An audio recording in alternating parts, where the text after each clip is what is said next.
Hello, everyone. Welcome to CripChat, your weekly podcast on everything disability. Hello. And welcome with our special guest, Megan. How are you, Megan? I'm pretty good, Ibby. Thank you. Great to be here. It's great to have you back on our show.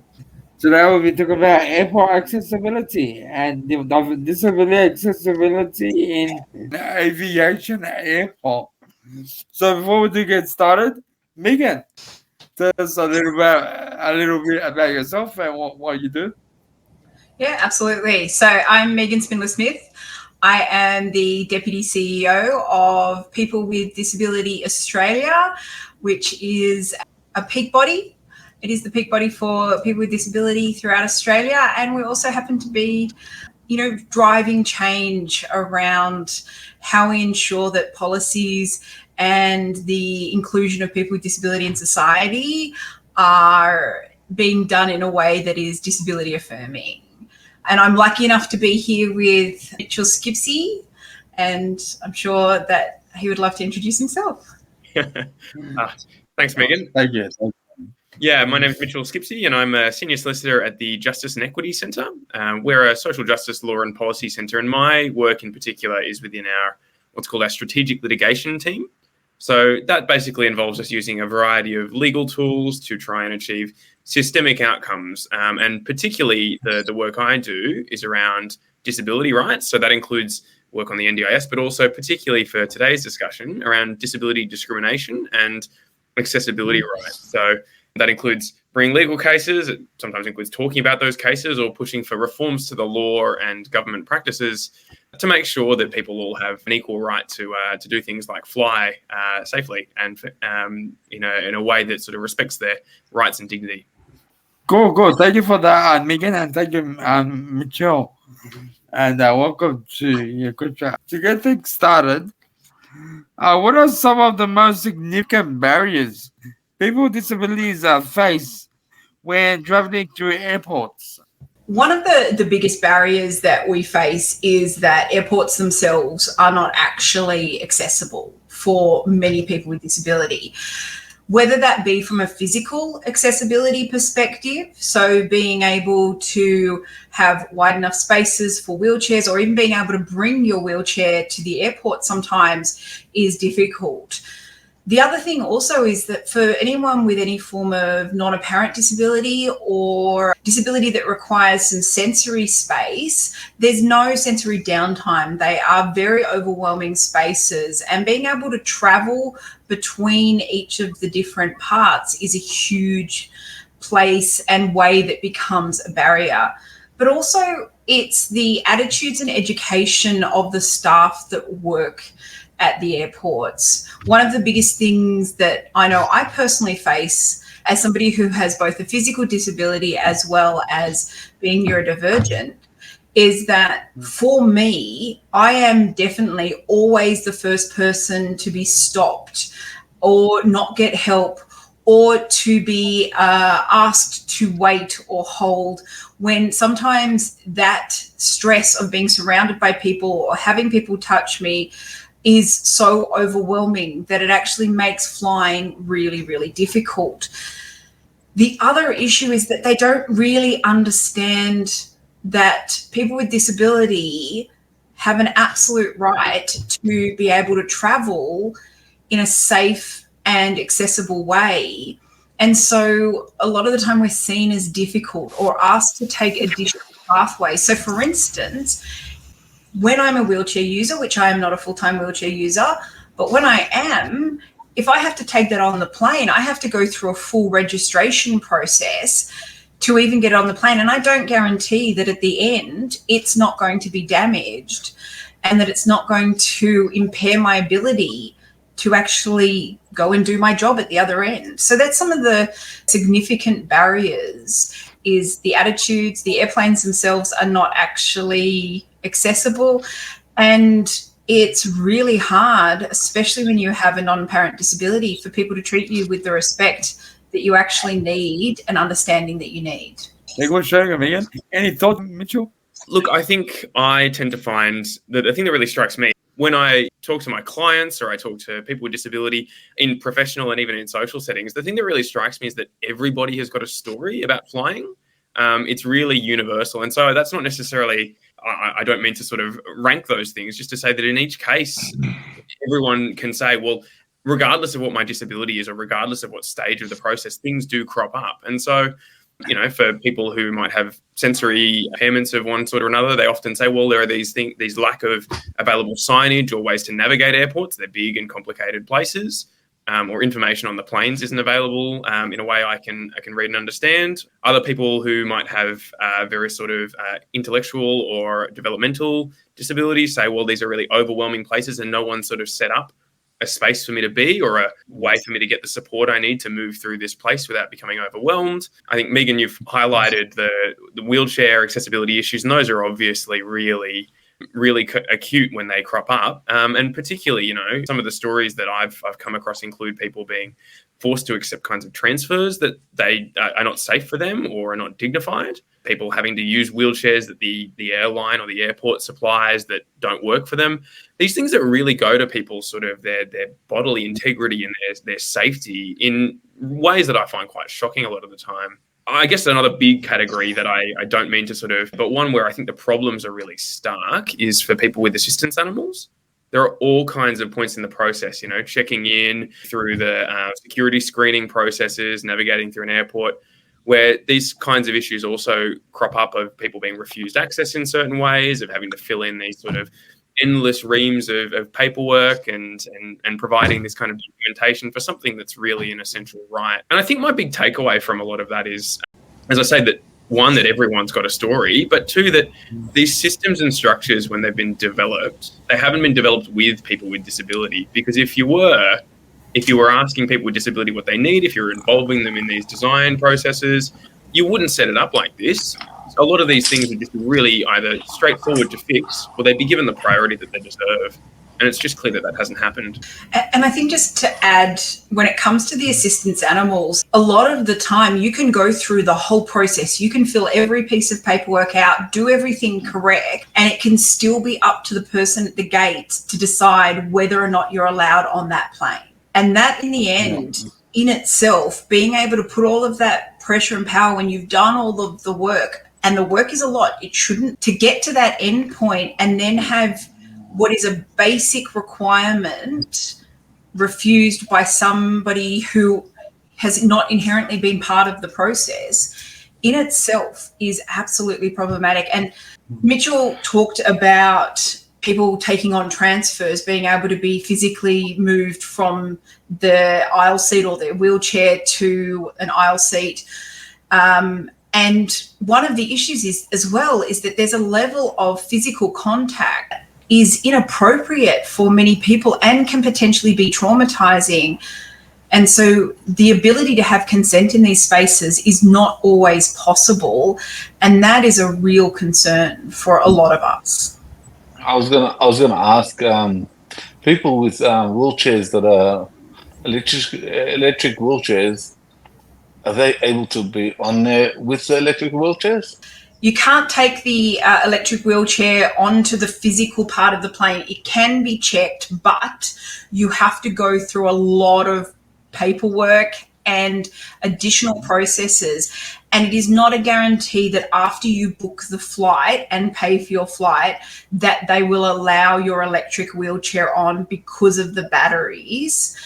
And also there are restrictions on how many wheelchairs can go on a single plane as well. Whether or not they're valid, we would probably argue that they are not, and that there are better ways to deal with that.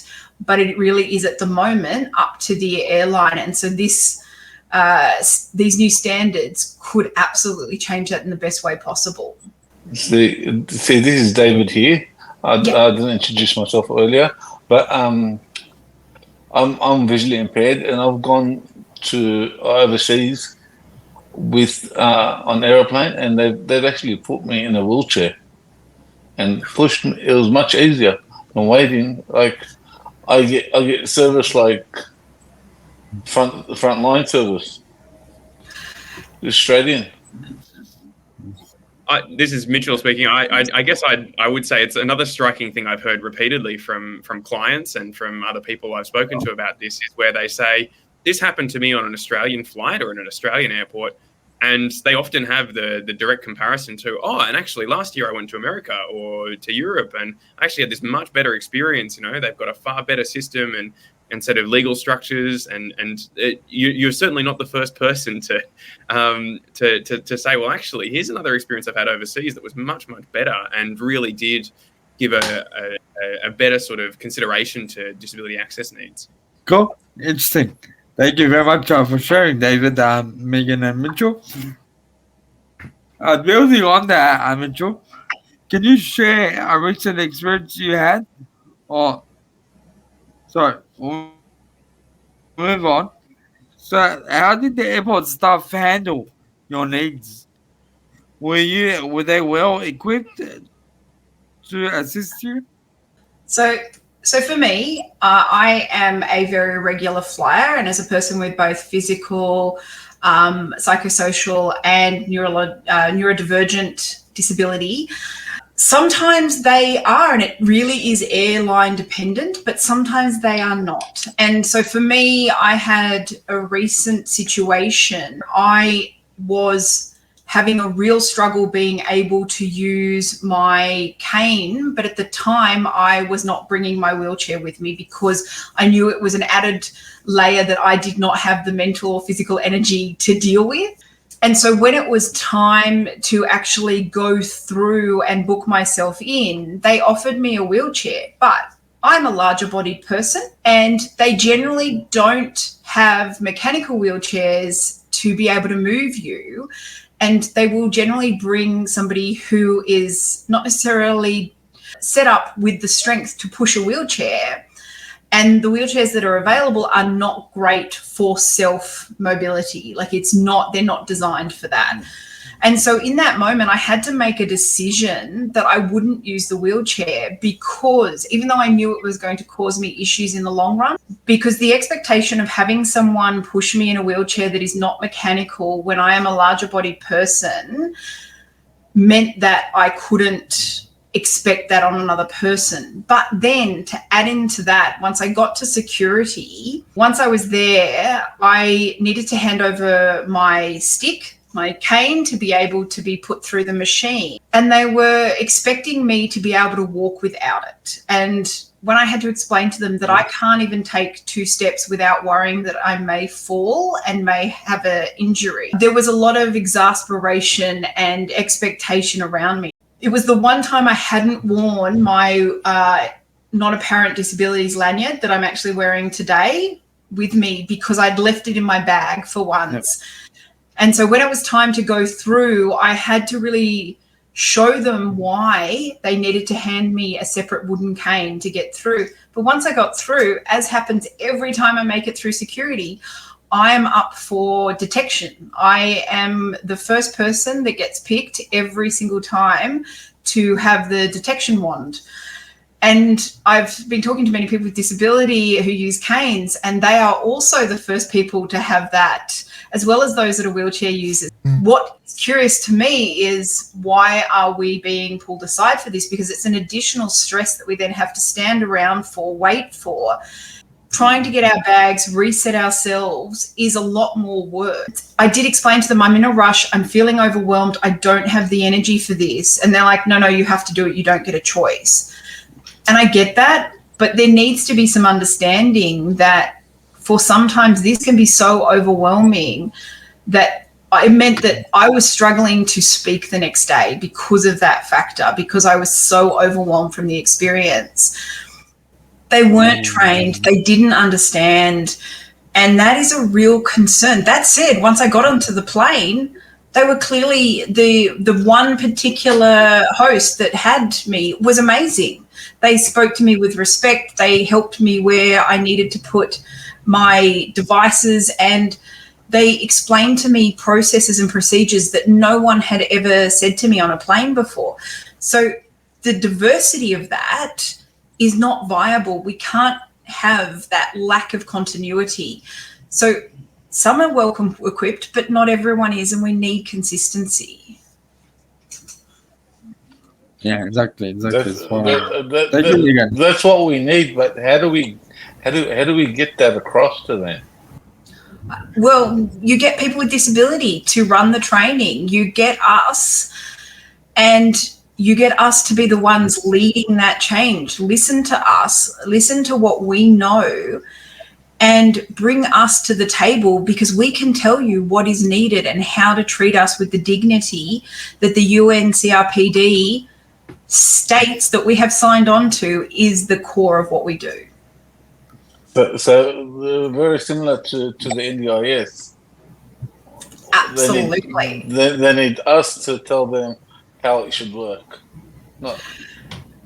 Yeah, and I think I'd also just like to add to that to say that there's a real role for government to make sure that airlines and airports are towing the line on this to make sure that really they are engaging in these appropriate sort of processes. They are co-designing these systems. They are involving people with disability in their voices.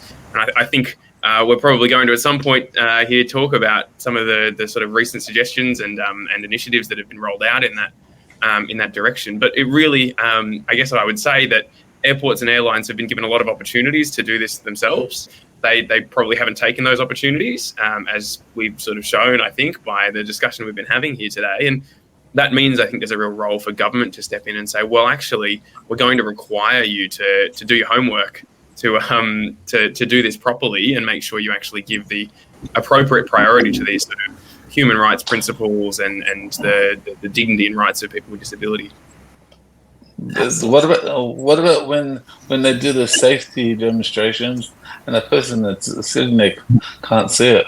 Well, and that's a big risk. See, that's the thing, is that the safety demonstration on most Australian airlines relies on a visual component or a visual expectation. I've actually seen some other airlines that are non-Australian airlines that have actually got audio description versions available, but also they just use it as a standard part of the way they just broadcast it to the whole airplane.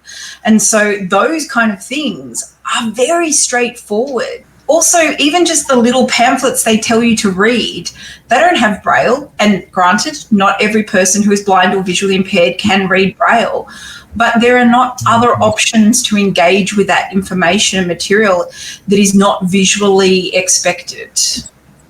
That needs to change. And sorry for the challenges that you've gone through, Megan. I think consistency is very important, especially when you're traveling overseas. And also, thank you, Mitchell, for sharing those valuable points. Thank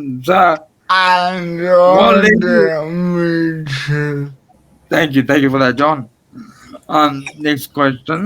What legal protections exist for travellers with disability in Australia?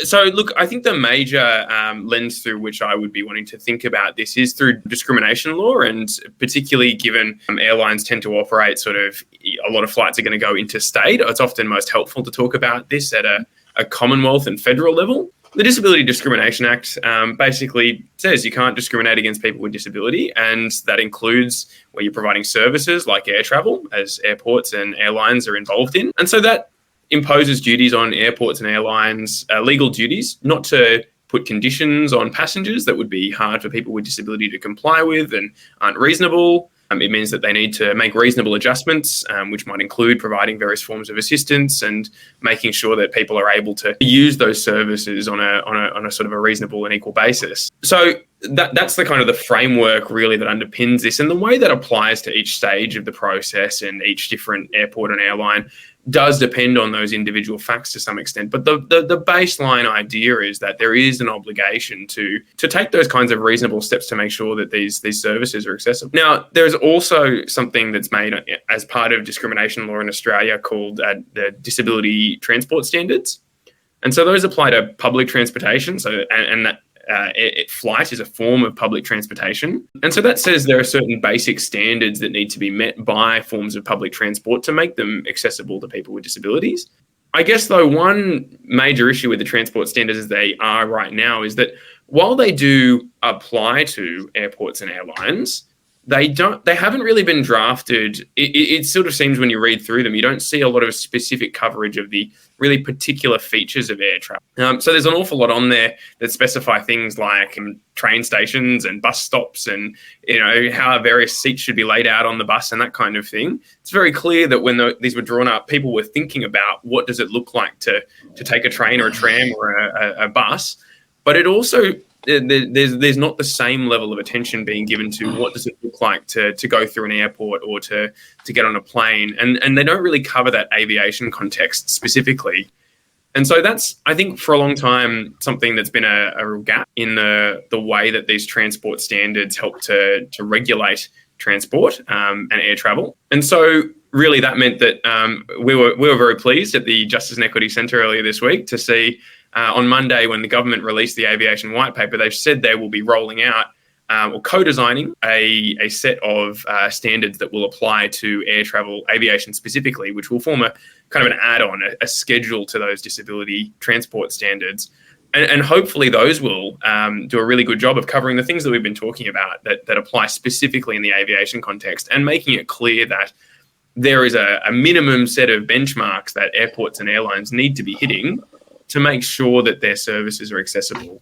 And I think one of the big things that we absolutely agree with, and the reason that we partnered with JEC on this joint statement, but also on some of the work that we've done around this, is because those legal responsibilities need to be maintained, and those standards need to be something that people know and airlines understand what is expected of them. But also, we think about the fact that in New South Wales, there is a new airport being built right now. Is it being built with accessibility as a first point? Because when you make accessibility your first start, your first moment, rather than an add-on, then you're actually going to make it accessible for everyone. And that's the key that we have to think about. Travel is for everyone.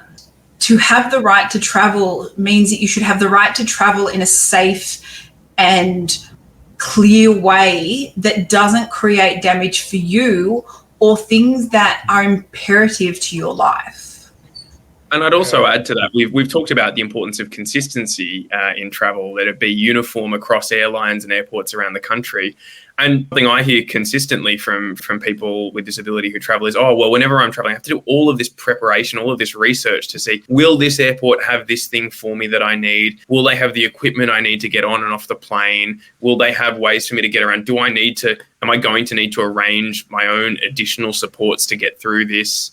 That's a nightmare. People say it's a huge mental burden, a huge administrative burden have to deal with each time they want to fly. There's a need for these sorts of standards on a governmental level to nationally say, whenever you show up at an airport, you should be able to expect at least this, so that you don't have to do all of that legwork yourself, because the airport and the airline have had to do that, as Megan says, right from the start. They've baked it into the cake when they were coming up with these systems from the outset. Megan, to look as an individual, positive stories about traveling, but I hear a lot of challenges as well, and that's kind of kept me away from traveling.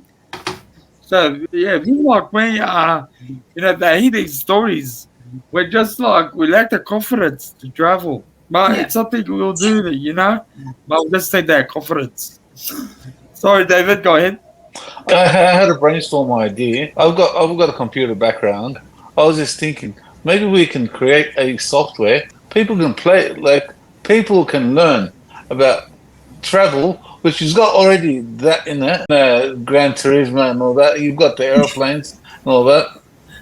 Just like a simulator? Yeah, simulator that flies and all that, and people with disability going on.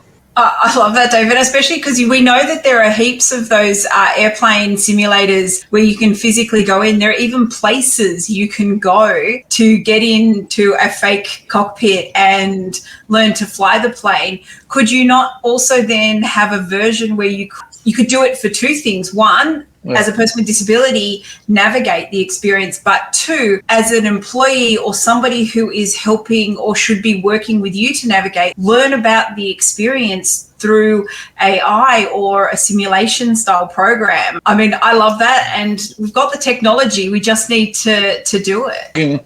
That's the way to go. So if you're going to manhandle someone, it's not really manhandling a disabled person. You're learning from a computer. Yep, I like that. And you're not really. Yeah, Richard, is there any concerns from your end?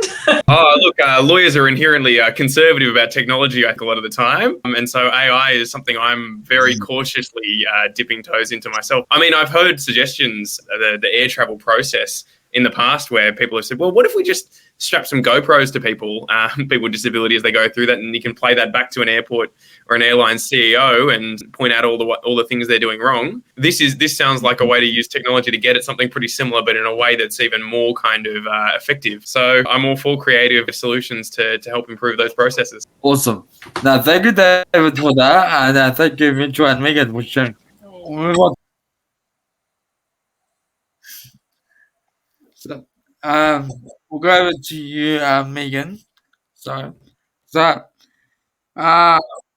which airports are setting the standard for accessibility, and what can others learn from them?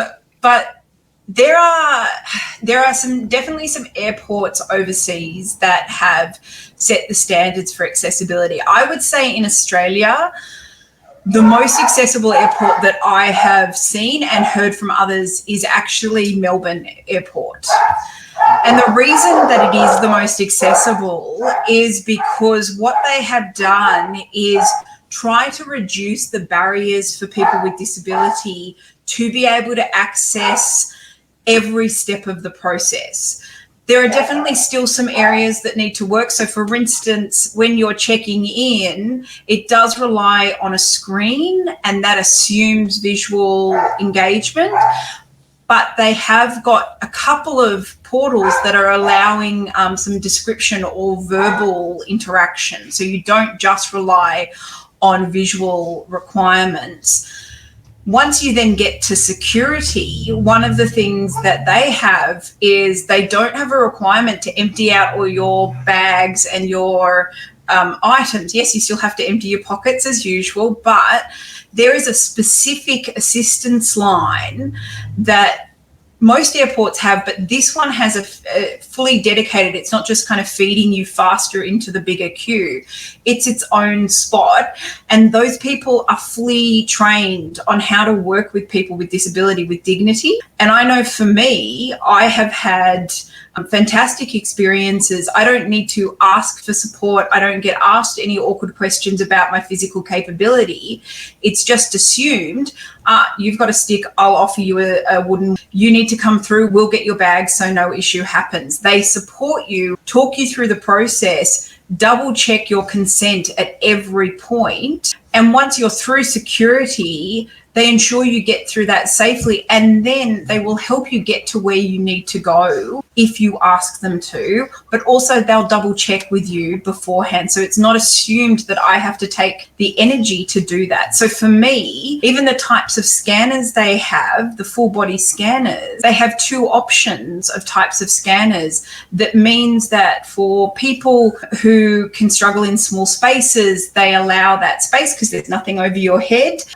Yes, it still requires standing and holding your arms, but they also have wheelchair appropriate versions as well. And then once you get to the gate, they actually have all the setups, and they are the only airport so far that I have seen that regularly announces that you can have pre-boarding. And it doesn't seem to happen at every other airport, but at Melbourne, I have always heard the offer for pre-boarding has happened every single time. They have changing places as most of their standard bathrooms with push button, or even their elevators that are only going one level do not require you to press a button. They're actually automated. So the minute you get near them, they prepare for you and bring you in and bring you out. And they also do have a sensory safe space and a place for assistance animals to do their business and be able to have some rest time. They may not seem like big things to a lot of other people, but those things make a huge place. And also they are fully recognising of the hidden disabilities lanyard or the sunflower pins, and they know what that means. So you do not have to have a physical disability for you to get accessibility immediately. And the disabled toilets are very big. They're big. You can actually like move around and get changed and get ready, and they work really well. Plus they have choices of smaller and bigger ones that also say appropriate for hidden disabilities on them. Awesome. How awesome is that? It's those small things that make a big difference. Absolutely. Mitchell, do you know about any other airports? Yeah, I was thinking as you were talking there, Megan, I, as a litigation lawyer, I mostly tend to get told about things when they've gone wrong, not when they've gone right, because, of course, you don't have to call a lawyer to say, I had a great flight today. So I hear less of this, but what I will say is that I often hear about people say, well, actually, this airport has this really good practice, and this airport has this really good practice, and this airline does this thing really well. And it's very hodgepodge and bits and pieces. They'll say, well, actually, it's this airport. They do a great job of making sure that you know all your options for scanning at the security screening. And if you've got an assistance animal or something, they're very accommodating to making sure that they're meeting your needs and not putting you through a process that's going to be distressing to you. And then this other airport, they've got great disabled bathrooms, and they've got a really good understanding of how to maybe help someone who might need assistance to use those, but also then leave them with their kind of dignity and privacy. Or really, I don't often hear about all those dots getting joined up of those airports sort of putting everything together and learning from other. It sounds like Melbourne is doing a better job than many. I would also say I've heard one or two things that Melbourne could do better as well. It really tends to be quite an uneven set of, someone's had a complaint about something and decided it wasn't hard to fix, so they would fix it. But the other airports haven't looked on and gone, oh, we should do that too. So it is really a patchwork quilt when you look at the good practices and the bad ones. Absolutely agree, Mitchell. And I think the biggest issue is that you can have a great experience at, say, Melbourne Airport, even though I agree it's not perfect. There's still some work that needs to be done. But where you're getting off the plane or where you're flying to doesn't guarantee the same experience. And what that means is that you then have to prepare yourself and do the additional physical and emotional labour to be able to prepare for this. And flying shouldn't require a huge amount of mental preparation to even get to an airport in the first place. Exactly. It's fun.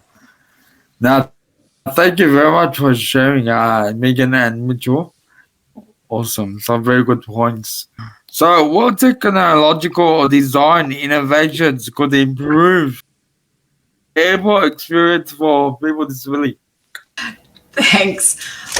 So, look, from a technological perspective, one of the base things that should happen is that every single interface, because a lot of airports are now moving into self-serve, and a lot of the self-serve aspects mean that it assumes a level of capacity to be able to engage with certain types of interfaces. So just a simple factor, the assumption that you can see a touch screen to know where to press in the first place is not a viable option. And so having the choice to be able to self-serve if you want to should mean that any sort of touch screen also has a separate option with guidance or the ability to verbally manage or move things. So audio description, ensuring that there's sensory recognition so that you know through either touch or some sort of audible aspect that you know what you need to engage with and what you need to do and where you need to go. So having those simple aspects are really important. And that's just using standard accessible technology. But some of the design innovations are offering options that allow for people to go through a sensory safe pathway through an airline or an airport. So when we think about as an adult with sensory needs, absolutely, I'm a little bit better at being able to regulate for years of practice, and I've had lots of tools that I can use. But that is not the case for everyone, or especially children with sensory overwhelm or needs. And so when you're thinking about those things, how do you make it so that somebody can physically get on a plane without having a meltdown, without being in overwhelm? So let's have some separate pathways. Let's allow for people to choose how they get on the plane. And that would be as simple as offering a different pathway if people wanted to use them, or it could be even more engaging by offering quiet spaces on points across the way you're going, so you can have the downtime you need and be able to access them easily without having to ask permission to do so constantly. So those are just some little pieces. There are definitely some others. I'll let Mitchell talk about some, and then I'm happy to add any further. I was going to ask, some people are blind, some people are deaf. Sometimes it's hard to communicate with both. Wouldn't it be easier if you ask them verbally and with written, do you have a disability? And they can answer yes or no via a machine, or if you're going to be using a program. And if it's a program, it gives you things you can type in. Yeah, look, I think there's lots of innovations like that could really be sort of applied in ways that sort of smooth out the journey in a lot of the ways that Megan's pointed to. But I suppose my comment would be that a lot of the time, it's not so much about coming up with new innovations as applying the things we already know how to do. So, I mean, to give one kind of example of this, if you look at the way that security screenings operate, it used to be that they all needed to have metal detectors, and that was often a really bad experience for people with sort of prosthetics, for instance, or with various kinds of assistance animals where there's harnesses or whatever that are made out of metal. On the one hand, you might say, well, isn't it great that we now have these things called body scanners that you can go through, and the body scanner will be able to generate pictures without having to just go beep, beep, beep at whether there's metal or not, and that should provide a more dignified and appropriate way to go through. The trouble is that you still see stories, even in places where there's body scanners in place, you still see these stories of people who get asked to take off a prosthetic limb, or getting patted down in ways that are really undignified, or being told, oh, sorry, we can't have your assistance dog come through here. Even though those things are technologically doable, even though we have the tech even might be installed at that airport, it's about the way in which the lag in training and in systems that would provide those things hasn't been put into place. So I think the things we're talking about communicating, about enabling better access, we kind of know how to do most of those things already. And I'm not saying that there aren't more ways to think creatively about them and to develop new technologies, but it's mostly a case of applying what we've already got in ways that are really not that hard. Absolutely agree with you, Mitchell. And I think one of the things that is so clear from this space is that if we don't educate the people on the ground doing the work, relying on systems is going to set up a space where they may not feel they have to actually do anything about it themselves. One of the things that I know that has been looked at as part of some innovation work was this idea of having a disability passport, where you ostensibly provide the information through your passport, and it can be through a chip that gives information directly to people, which is a great idea in concept as long as people use it for the right things, and that it doesn't become a way to create more barriers or more work for people with disability. Yep. As long as we are at the centre of designing it so those inherent consequences don't occur, then all of these experiences are absolutely possible. And agreed, Mitch, innovation isn't about big changes. It's about the little things you can do with what you've already got. And disabled people, we're pretty good at that. Like, bring us in. We're really good at that. Yes, we totally are. Thank you very much, Megan, for that. And Mitchell, I just heard that there's no more of those machines that go big, big. Is that true? There's still a lot of airports still use the old metal detectors, but a lot of them have. There's a real mix of technologies. It's one of those things that once you start working on this as a policy issue, you start noticing and sort of taking little mental notes every time you fly, and you really notice that there is no, as we've already talked about in this discussion, a real lack of uniformity across airports depending on who's upgraded what and who's decided to keep up and who hasn't. Interesting. Was there anything you wanted to add, Jonathan, David? One question for Megan. How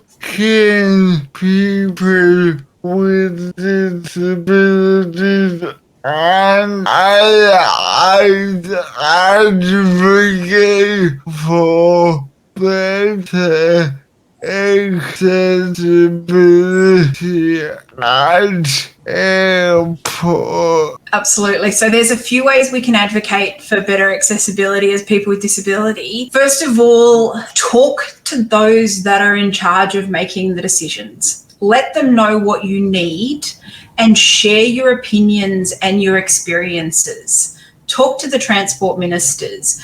Ensure that you share your ideas.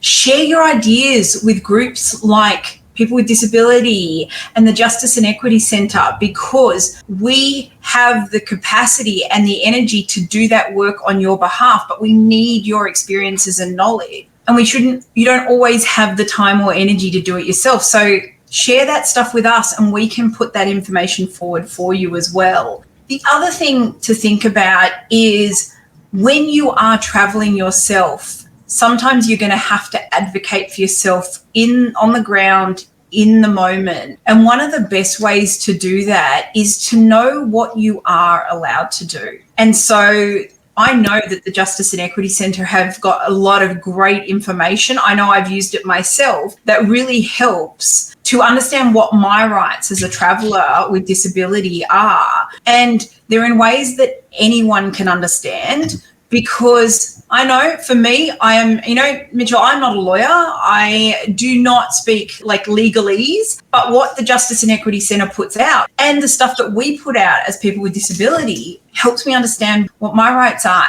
Knowing that means I feel confident saying, this is what I'm allowed. Please respect my needs as a disabled person to have equity of access, because it's not about equality, because we don't have that yet. It's about having equity of access. And sometimes it's about knowing that you actually have the right to speak up and say, this isn't right, this isn't working for me, I need your help and I need you to respect me as an equitable human being. A lot of the problem is communication.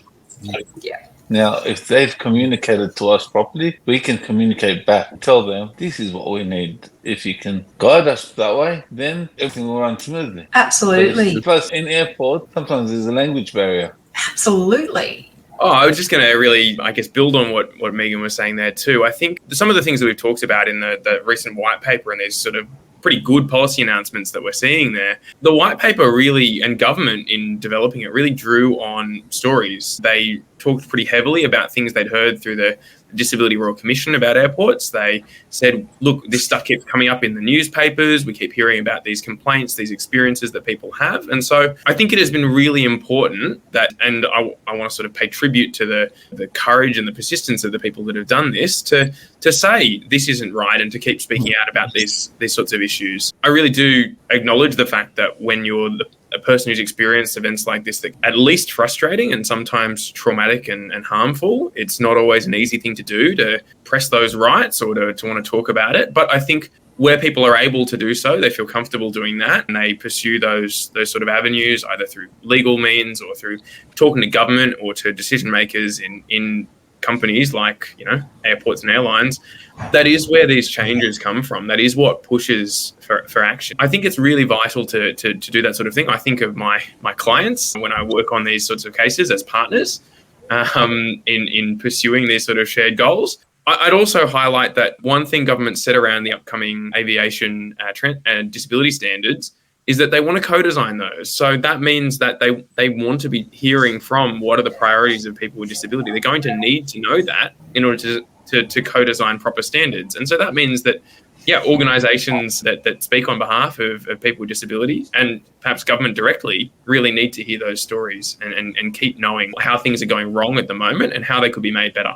And co-design, you all have the ability to be part. As a person with disability, you can be part of that co-design. If you are passionate about this, if you have experiences you want to share, you can be part of the process in different ways, in the ways that are accessible for you. Always know that you can either come to us and get support to do that, or you can directly work with the government. There's lots of different options where co-design is about us ensuring that what we need is going to happen in the way we need it to happen, to ensure that we just have the basic human right to travel in a safe and not overwhelming way. Thank you for that, Megan and Mitchell. I think it's very important that we move forward, provide the access for everyone. Everyone that deserves safe travel. And I agree. Thank you very much. Back to you, Mitchell. And finally, do you have any practical tips for people with disabilities to prepare for air travel? Look, I think we've talked about a lot of the things that wind up having to happen at the moment, like doing research on what's available ahead of time, telling people in the airlines and the airports what your needs are and making sure those get met and being prepared to advocate for those. So I think we've had that discussion about, well, that's how things are right now. But I would want to live in a world where we could kind of flip this and say, well, what are the practical tips for airports and airlines to make sure that they've got an accessible service for people with disability? Because I really think while a lot of those things at present do fall to people with disability to make sure that they don't run into these issues, it shouldn't be the responsibility of every single person with disability to educate the staff and to fight for their rights every single time they want to go visit relatives or travel for work or go on a holiday. It really should be something that is the responsibility of the service providers. Absolutely agree. And if that airline has an access and inclusion plan, and pretty sure every single Australian airline currently has an access and inclusion plan, we need to know how they're putting those things into practice. And we know that there are many airlines with access and inclusion plans that don't even have a process on how to deal with damaging someone's wheelchair. They don't even have a current active process on how to do that is a regular way. Now, ideal world, it wouldn't get damaged in the first place, but we need to be prepared for all potential outcomes. And we know that happens, so have a standardized process that doesn't rely on the person with disability to do all the work. So absolutely agree. It's about how are you as an airline, how are you as an airport ensuring that someone like myself, someone with disability, when they need to fly for work, that they don't have to try and go, okay, well, if I need to be there for one day, I'm going to have to fly a day in advance so that I can get myself in a place where I can do my job. And then I'm going to figure out when I'm going to fly out. And also that means it's extra cost with accommodation. Oh, actually, I might have to have someone come and be my support person for this. And sometimes I have to fly in and fly out to different airports in Australia in one day. And that's not always possible with the way it's set up. From a practical tip for people with disabilities, I will say there are two things that I think can be really, really helpful. One of them is if you are somebody with a non-apparent disability or a hidden disability or an invisible disability, depending on what terminology you use, get yourself a sunflower lanyard. You can get them for free from different places. You don't have to pay for them. Mine, I have updated and added in some extra things, but get yourself one of these lanyards. They do give you the space to be able to ask for the accessibility. I have an added bonus. I've added on mine some different things that I use. So I've got for me, these are sensory loop tools that help me. I also add on a fidget on mine as well as lip balm because that's something that helps me. And I also just make sure I wear that and then I've got everything I need easy to grab. But also it's something that I can use to help me travel in the best way possible, which means I don't have to get up and down, and it's on my person. Also, I wear dresses. They don't always have pockets. So this is a good way to help from that. Other thing that I would say as well is be prepared with something that's going to make you feel comfortable, but is not overwhelming for you to carry. So whether that is a small piece of warm blanket or a jacket or something that's soft and squishy, bring it with you. There is absolutely no shame in using things publicly that will help you. I have lots and lots of different kinds of fidgets. I'm obsessed with triceratopses, so this is my favorite triceratops one. But I bring these with me. I have just the head versions of them that I take on planes that help me because, A, I can use the spikes to open cans of drink if I need to because it's actually got multiple uses. But also it gives me something to use or to engage with when I'm feeling overwhelmed by the travel. And probably the last thing is if you're a walking stick user like me, making sure you get one that can fold and bring one that you don't care if it breaks, because sometimes when they fold, they can break. Don't bring your beautiful ones with you. I wish I could say you should, but yeah, I always try and not use my beautiful ones when I travel.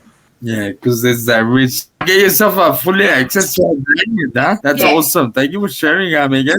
No worries. John, David, do you have anything you want to add? We need to make sure that the standards have practical, tangible outcomes for people with disabilities. And so all stakeholders work in collaboration to bring about ease of access.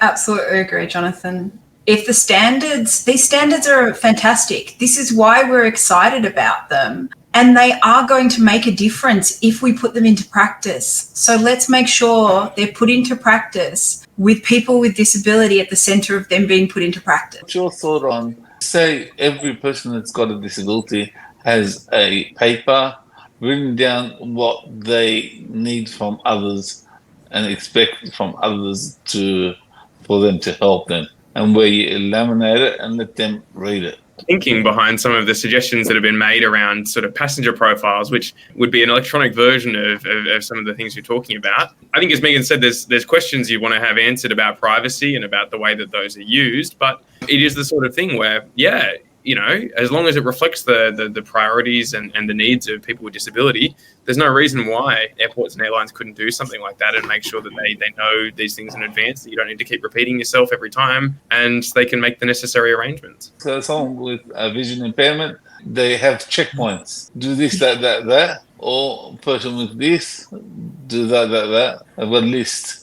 And I think that's exactly right. Some of these standards will allow for that if they're implemented in a disability affirming way. Thank you. Thank you, David, for asking the questions. Thank you, John, as well. But most importantly, thank you, Mitchell and Megan, for allowing us to interview you and getting us to pick your brains on improving our understanding of accessibility when it comes to airports. I think for everyone, we all deserve safe and enjoyable travel. But in doing so, we are faced with challenges along the way. So thank you for sharing, Megan and Mitchell. It's always a pleasure having you on the podcast. Anytime, Ibby. Thank you, Ibby, David, and Jonathan. Greatly appreciate it, and awesome to be doing this with you, Mitchell. Thank you. Feelings mutual, Megan, and my thanks to everyone. And hopefully next time we come on, we've got even more good policy news. Yes, be awesome. I hope so. For the viewers out there, thank you for watching CripChat. You're welcome on everything disability. Please like and share.